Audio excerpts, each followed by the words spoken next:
Coba kita lihat bapak-bapak. Jangankan yang begitu, anak kita saja nangis, anak tak menangis, langsung dia bilang istri tak, pak, ala saya lo kasih anakmu ambil dulu anakmu. Apa dia bilang? Urus kau sendiri itu anakmu. Saya kadangkala kasihan ada ibu-ibu curhat, lagi hamil tidak diurus sama suaminya. Bapak-bapak, kalau mau tingkatkan kesayaan kepada istri, lihatlah, ingat-ingat istri tak kalau hamil. Ibu-ibu masih ingat waktu hamil? Masih ingat waktu hamil? Coba rasakan itu. Bapak untung tidak pernah hamil. Untung tidak pernah hamil. Mau rasakan hamil? Mau rasakan penderitaan hamil, Pak? Gampang. Gimana caranya? Ambil kelapa. Ambil kelapa 1 biji, kasih masuk di baju tak. Kemana-mana bawa. Jangankan 9 bulan, 2 hari saja kita sudah setengah mati, Pak. 2 hari kita sudah setengah mati. Coba lihat ibu-ibu hamil. Tidak ada enaknya itu. Tidurnya saja setengah mati. Samping kanan poso, menyamping kiri sesak napas. Satu di gayanya, gaya pasrah.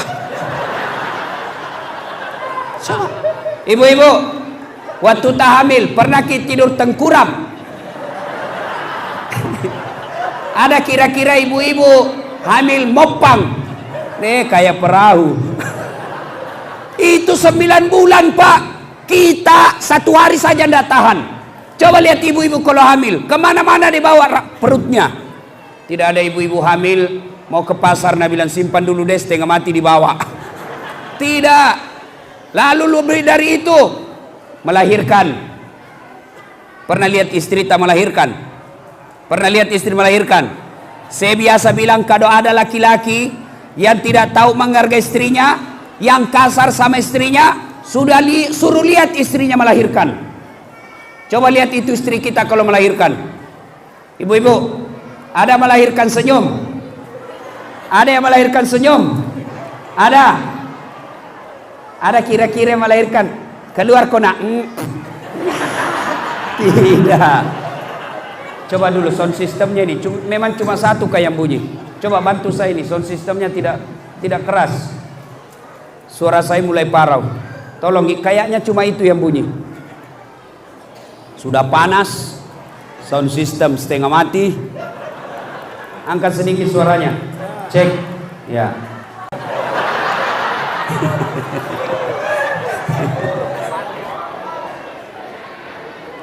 Cek.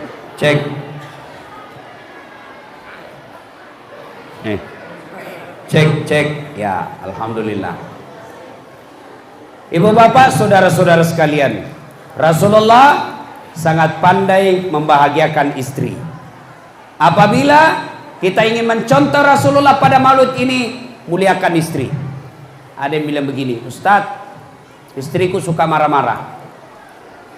Lihat ke Umar bin Khattab, pernah waktu beliau jadi presiden, ada rakyatnya suka marah-marah istrinya, marah saja kerjanya istrinya. Suaminya lalu ingin melapor kepada Umar dengan niat ke rumah Umar melaporkan istrinya. Begitu dekat dari rumah Umar, tiba-tiba ini yang mau melapor, dilihat juga Umar dimarah-marahi sama istrinya. Wah, Umar juga dimarahi. Tidak jadi, dia pulang. Besok dia ketemu Umar. Ya Amirul Mukminin, saya lihat Anda kemarin dimarah-marah sama istri. Kok Anda diam-diam saja? Dengar jawaban Umar, Pak. Ini laki-laki. Dengar jawaban Umar. Saya tidak marah, karena begitulah cara saya berterima kasih kepada istriku yang telah hamil dan melahirkan anakku. Coba bayangkan.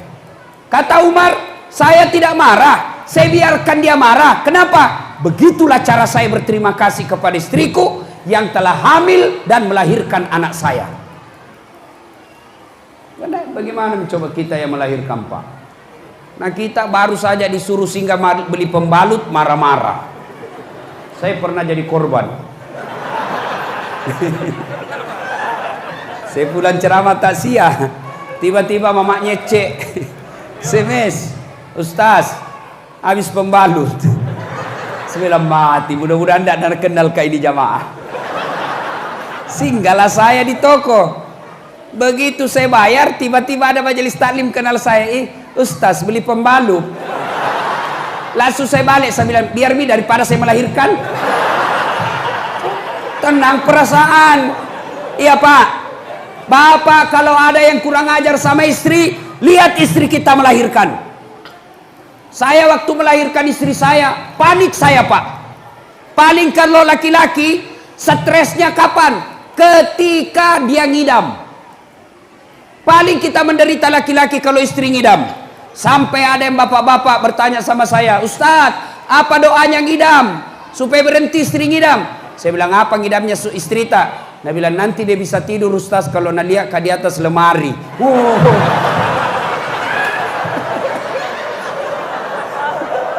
Nah kena ku abala. Saya berhenti, dia kasih bodoh-bodoh ke istrimu. Jadi kalau istrinya mau tidur jam 10, setengah 10 sudah naik lemari. Coba, saya ingat waktu melahirkan istri saya. Setengah mati keluar Pak. Setengah mati betul. Akhirnya saya bilang sama dokter, bagaimana cara terakhirnya dok? Dia bilang harus dipakum. Apa artinya dipakum? Disedot. Apa resikonya? Bisa goyang otaknya. Wih, kalau otak goyang, belen-belen nanti anakku. Langsung saya bilang sama dokter, minggir ki dok, saya laksanakan. Nah bilang dokter, sadar ki Ustaz, bukan mau pengajian ini. Saya bilang kasih saya waktu, saya sholat hajat dulu, lalu saya salawat sebanyak-banyaknya, saya bantu istri saya, keluar. Pak, muliakan istri. Orang Bugis bilang Pak, kalau ada laki-laki yang pukul istrinya, cepat tahu ampasnya manusia itu laki-laki. Kalau marah sama istri diam, masih marah istri, makan ke obat tidur. Paling enak itu, supaya tidak sakit telinga, makan obat tidur, biar dia marah sampai bengkok bibirnya. Kalau istri marah, kita juga marah, bertengkar, anak jadi korban. Ya, bisa. Nah, sudah. Berikutnya, kita lihat juga Khadijah. Jangan sampai ibu-ibu mau punya suami seperti Rasulullah, tapi sifatnya tidak seperti Khadijah. Tahu sifatnya Khadijah? Satu, dengar baik-baik Bu. Woi Bu. Woi. Dede Pak Doko. Banyak ibu-ibu Columbus di sini. Tahu Jaki Columbus Pak? Kelompok ibu-ibu pembungkus.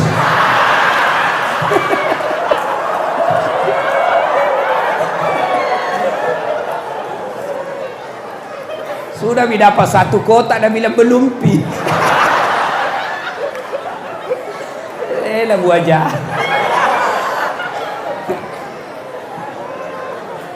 Nah, dengar Bu, halo Ibu. Nabi pada usia 40 tahun kan tiap hari ke Gua Hira. Gua Hira beliau berpikir, kenapa ini rakyat Mekah menyembah berhala? Mereka menyembah patung. Mereka menyembah patung Latta, Manat, Uzza dan Hubal. Nabi naik ke atas Gua Hira merenung. Kepekaan sosial. Pada tanggal 17 Ramadan datang malaikat Jibril memeluk Nabi dan berkata, Iqra, baca Muhammad. Nabi bersabda, saya tidak tahu membaca. Jibril ulang, Iqra, baca. Saya tidak tahu membaca. Baca. 3 kalinya akhirnya Nabi mengucapkan, Iqra bismi rabbikal ladzi khalaq, dan seterusnya sampai ayat 5. Pulang. Nabi kedinginan, menggigil Pak. Marambangi, gigil Nabi, kedinginan. Sampai di rumah Nabi. Lalu Nabi berkata kepada istrinya, wahai istriku tersayang, selimuti saya kedinginan. Masya Allah, Nabi beberapa hari tidak pulang. Pulang ke rumah kedinginan, minta diselimuti. Ibu-ibu, kalau suami tak begitu, kira-kira apa jawaban tak? Bu, halo Ibu, 3 hari suami tak menghilang. Ditelepon-telepon tidak ada jawaban. tiba-tiba pulang kedinginan, selimuti kah Bu? Langsung kita selimuti. Iya. Tidak, langsung diinterogasi. Dari mana kok? Coba, boleh kega kok? 3 hari kau hilang, tiba-tiba kau menggigil. Mana handphonemu? Cepat kok. Khadijah tidak. Mendengar beliau berkata, Khadijah, istriku sayang, saya kedinginan, selimuti saya. Khadijah menjawab, sami'na wa ata'na. Saya dengar dan saya laksanakan. Artinya Khadijah itu taat pada suami, apapun perintah suaminya dilaksanakan. Yang kedua, Khadijah itu tidak pernah buruk sangka sama suaminya. Sekarang ibu-ibu tidak pernah kasih yang sangka buruk terus sama suaminya. Ditelepon suaminya tidak dijawab, angka sinak darah. Ketemu lagi cewek na waktu SMA. Bu, berhentilah sangka buruk. Tidak ada baiknya itu sangka buruk. Sangka buruk tidak bisa tenang perasaan. Sangka buruk memecahkan persaudaraan. Sangka buruk bikin jiwa kita sengsara. Telepon suami tidak dijawab, sangka baik. Oh, berarti suamiku lagi sholat duha. Telepon suami tidak dijawab. Oh, berarti suamiku handphonenya di bawah sadel motornya dia tidak lihat. Telepon suami tidak dijawab. Oh, berarti suamiku lagi buang air besar. Masa dia mau terima telepon sambil buang air besar? Di mana kok CDP? Maka sangka baik. Suamiku ditelepon tidak dijawab. Oh, berarti suamiku kasihan dia lagi sholat. Tenang perasaan. Berhentilah sangka buruk. Sangka buruk tidak ada enaknya. Contoh. Cerita ini cerita warung kopi. Suami istri 7 tahun tidak punya anak. Di tahun ke-8 dia ke dokter. Lalu dokter berkata, diperiksa tak. Oi, alhamdulillah ibu sudah terlambat 2 bulan. Senang. Dia telepon suaminya, Pak, alhamdulillah saya sudah terlambat 2 bulan. Nah bilang suaminya, alhamdulillah dek, tapi jangan kau dulu cerita-cerita, nanti lagi tidak jadi, malu kita. Oke, sepakat jangan cerita. Iya, tidak cerita-cerita. Beberapa hari kemudian datang petugas PLN di rumahnya. Assalamualaikum. Waalaikumsalam. Kata ini ibu, siapa ya? PLN. Kenapa Ki Pak? Ibu terlambat 2 bulan. Kenapa bisa ditahu ini? Pasti suamiku lagi cerita ini. Mulai sangka buruk. Langsung sangka buruk. Lakena sinatandra. Pasti ini suamiku cerita. Pulang suaminya di kantor dimarah-marahi sama bosnya. Di jalan kempes bannya, kepanasan, lapar, baru buka pintu langsung buka. Pembohong dan tongkol kau. Apa orang baru datang pembohong? Kenapa kau cerita saya terlambat 2 bulan? Siapa bilang? Itu PLN dah tahu. Nah bilang suaminya, kenapa bisa PLN tahu? Marah juga suaminya, dia pergi kantor PLN. Ada apa kau tahu-tahu istriku terlambat 2 bulan? Apa urusanmu? Bagaimana kau bisa tahu? Nah bilangi, ada catatannya.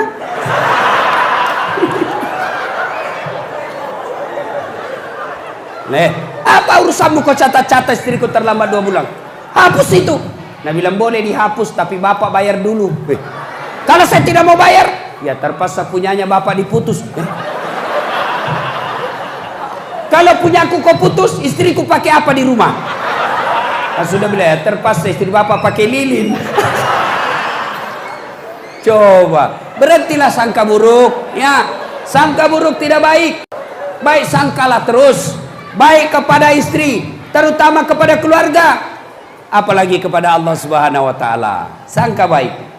Yang berikutnya dari kisah tadi ini, Khadijah itu apa yang disuruhkan suaminya langsung dilaksanakan. Sami'na wa ata'na, saya dengar dan saya taati. Mari bandingkan istri-istri zaman sekarang. Coba lihat istri-istri sekarang. Makutu. Jangan ketawa ibu, saya serius ini. Lakutu. Makutu mabu aja. Coba lihat itu ibu-ibu, Masya Allah. Pak, Bu, masih ingat ki dulu ibu-ibu kalau mau bikinkan kopi suaminya?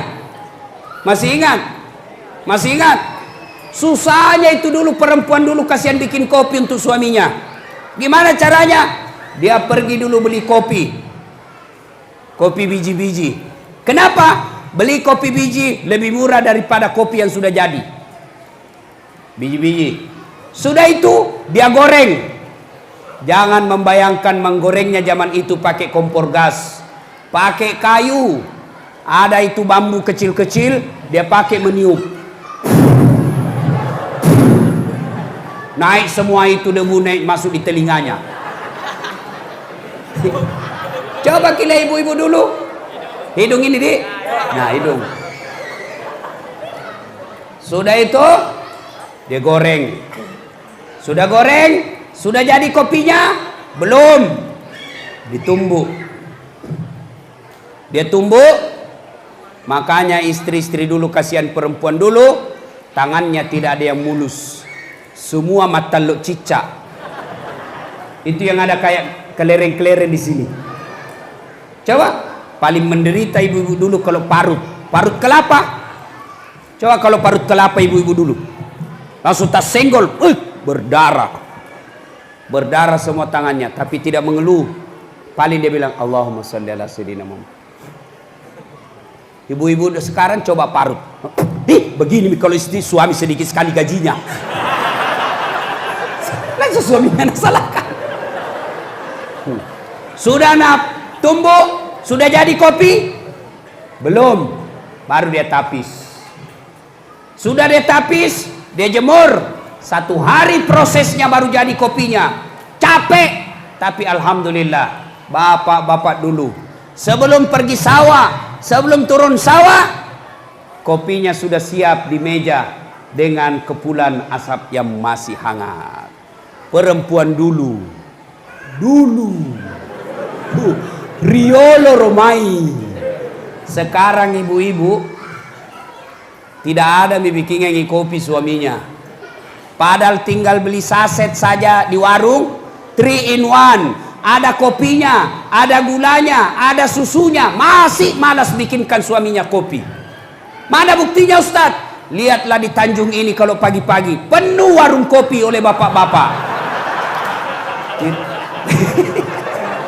Setengah mati cari uang dari bikinan kopi. Weh. Ibu pulang, coba deh itu ibu-ibu sekarang. Pulang ke kantor, nonton itu sinetron, pelengin dia. Nah pegang itu remote, nggak mau lepas. Nangka kakinya satu. You can see kelihatan bulu kalepaknya. Ada mie kacang di depannya. Nah lihat itu sinetron, pelengin dia, balik lihat suaminya. Dalam hatinya nabandingkan suaminya Sarulkan. Masya Allah. Disuruh sama suaminya, Bu, capek kayak ini, kasihan baru pulang kantor carikan ke uang. Bikinkan saya kedong itu, mau kak mandi air panas. Capek kak, kasihan, mudah-mudahan enak perasaanku sudah mandi air panas. Apa nak bilang istrinya? Lalena, kak jabe sekali, mau mandi air panas, kok kira murah gas? Padahal dia hanya mau nonton, bukan karena gas. Bagaimana suami kita tidak kawin lagi? Sekarang susah perempuan, tidak mau suaminya poligami, marah kalau suaminya poligami, tapi dia tidak layani suaminya dengan baik. Pananakan, datang mertuanya nama ramarahi, datang saudaranya suaminya tidak pernah enak mukanya. Baru 2 hari datang mamanya suaminya, langsung bertanya, kapan ki pulang mak? Gimana suami kita tidak tersinggung?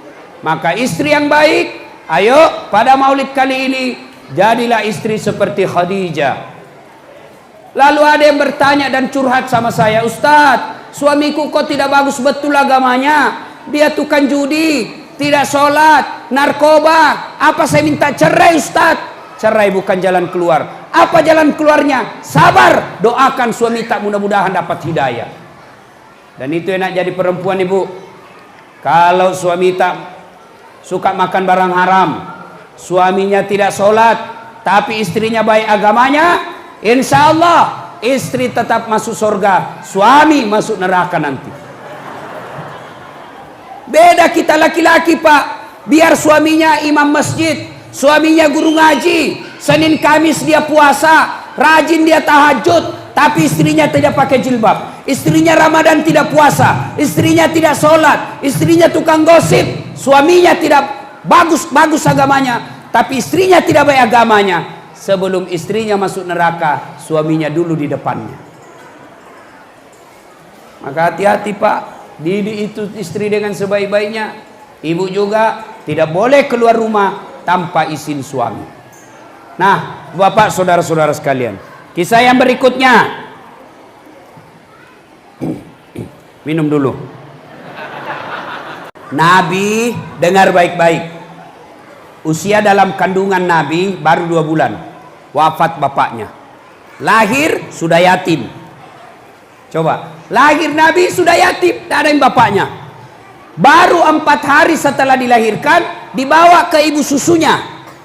Sampai sama dengan Halimatus Sa'diyah 4 tahun. Usia 4 tahun baru kembali. Berarti Nabi bersama ibunya baru 4 hari, 6 tahun meninggal ibunya. Masya Allah, 6 tahun meninggal ibu. Berarti Nabi merasakan kasih sayang seorang ibu hanya 2 tahun 4 hari. Diambil sama kakeknya, 2 tahun sama kakeknya, meninggal lagi kasihan kakeknya. Diambil sama pamannya, Abu Talib, menderita lagi bersama paman beliau. Ikut dagang ke Syam. Ketika usia beliau diangkat menjadi Nabi dan Rasul, hinaan dan makian semakin menjadi-jadi. Dihina, dipasangi kawat-kawat berduri, dipasangi di depan rumahnya perangkap, dipasangi dilempari rumahnya tai kambing, dilempari rumah beliau tai unta. Siapa yang lakukan itu? Pamannya sendiri, Amurena. Bahkan hidup perang, beliau berperang di Uhud, dia lihat pamannya sendiri Hamzah meninggal di depan matanya, dicabik-cabik, dibelah dadanya oleh perempuan Hindun di depan matanya Nabi. Nabi pergi ke Taif minta pertolongan, mudah-mudahan di Taif dapat bantuan. Tapi apa yang terjadi? Nabi justru dilempari di Taif sampai robek bibir beliau. Nabi, Pak, penuh dengan masalah hidupnya. Maka kalau kita mencintai Nabi, jangan kecewa, jangan putus asa, jangan stres ketika ada masalah. Ada enggak di sini yang tidak ada masalahnya? Ada di sini tidak ada masalahnya? Ada kira-kira di sini? Saya lihat ini bapak-bapak semua ini muka-muka penuh masalah. Coba maki, semua orang ada masalah. Nabi ada masalahnya, Ustadz ada masalahnya, orang kaya ada masalahnya, orang miskin lebih banyak lagi masalahnya. Nah, ketika ada masalah, bagaimana Nabi menghadapi masalah itu? Ketika beliau punya masalah, solusi yang dilakukan Nabi adalah ista'inu bis-sabri was-salah. Beliau sabar dan memperbaiki salat beliau. Kita sekarang ada masalah. Coba saya kasih contoh yang namanya hidup penuh masalah. Adik-adik, waktu kuliah apa masalah tak? Apa masalah? Mau sarjana. Sudah sarjana selesai masalahnya? Tidak, muncul masalah baru. Mau jadi pegawai, dapat kerja. Sudah jadi pegawai selesai masalahnya? Belum, mau jadi kepala bagian. Sudah jadi kepala bagian selesai masalahnya? Belum, mau jadi kepala dinas. Sudah jadi kepala dinas selesai masalahnya? Belum, mau lagi jadi sekda. Sudah jadi sekda, muncul masalah baru, mau jadi bupati.